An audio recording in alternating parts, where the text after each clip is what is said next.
நேர்மையான செயலுக்காக கடல் கடந்து வந்த பாராட்டு. தூய்மை பணியாளர் பத்மாவை கௌரவித்த மலேசிய அமைச்சர். சென்னை திருவல்லிக்கேணி பிள்ளையார் கோவில் தெருவைச் சேர்ந்தவர் பத்மா.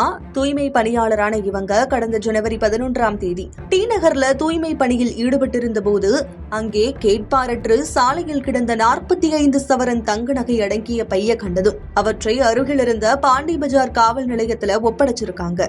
நகை உரியவரிடம் பத்திரமா சேர்க்கப்பட்டிருக்குது. இந்த நிகழ்வை தொடர்ந்து தூய்மை பணியாளர் பத்மாவுக்கு தமிழ்நாட்டையும் தாண்டி பல இடங்கள்ல இருந்து பாராட்டுகள் குவிந்திருக்கு.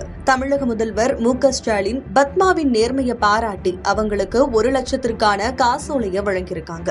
அது மட்டும் இல்லாம சூப்பர் ஸ்டார் ரஜினிகாந்த் பத்மாவை தன்னுடைய இல்லத்திற்கே அழைத்து அவரை பாராட்டியதோட தங்க சங்கிலி அணிவித்து அவரை கௌரவிச்சிருக்காங்க. இந்த நிலையில தான் தற்போது கடல் தாண்டி பணியாளர் பத்மாவின் நேர்மைக்கான கௌரவம் தேடி வந்திருக்குது.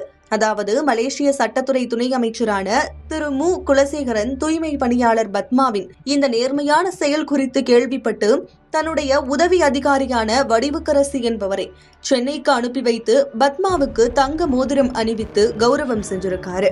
அதிகாரி வடிவுக்கரசி பணியாளர் பத்மா பணி செய்யும் இடத்திற்கே நேர்ல சென்று அவங்களுக்கு மோதிரம் அணிவிச்சிருக்காங்க.